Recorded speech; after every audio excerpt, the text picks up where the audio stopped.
Hi friends, good morning. இன்றைக்கி morning breakfast வந்து millet தோசையும் தேங்காய் சட்னியும்.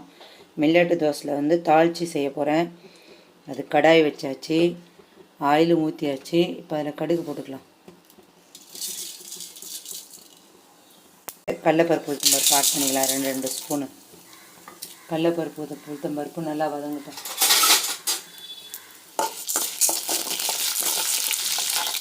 இது வதங்கியாச்சு.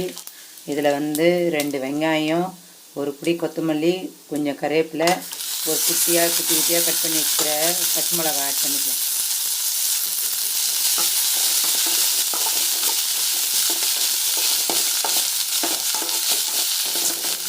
இது வதங்கிறதுக்கு வந்து உப்பு ஆட் பண்ணிக்கலாம்.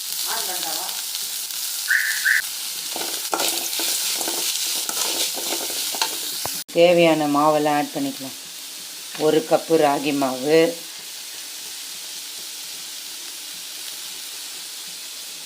1 கப்பு கோதுமை மாவு, 1 கப்பு சோள மாவு. இப்போ இது எல்லாத்தையும் நல்லா மிக்ஸ் பண்ணிக்கலாம்.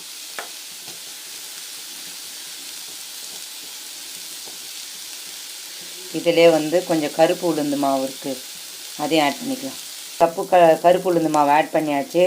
இப்போ தேவையான சால்ட் ஆட் பண்ணிட்டு வெங்காயம் வதக்கி வச்சுருந்தால அந்த வெங்காயம் எடுத்து மாவில் ஆட் பண்ணிக்கலாம்.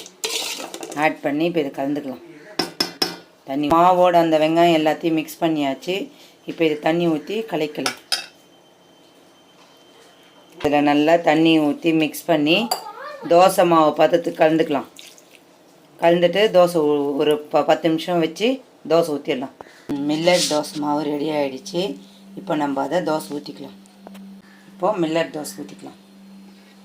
ரொம்ப தண்ணியெல்லாம் கரைச்சிடக்கூடாது, கொஞ்சம் கட்டியாக கரைச்சி பதமாக இருக்கும்.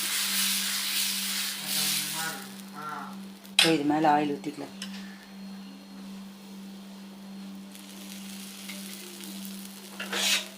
மூடி போட்டு மூடி வச்சுக்கலாம். தோசை வெந்துச்சு. இப்போ இதை திருப்பி போட்டுக்கலாம்.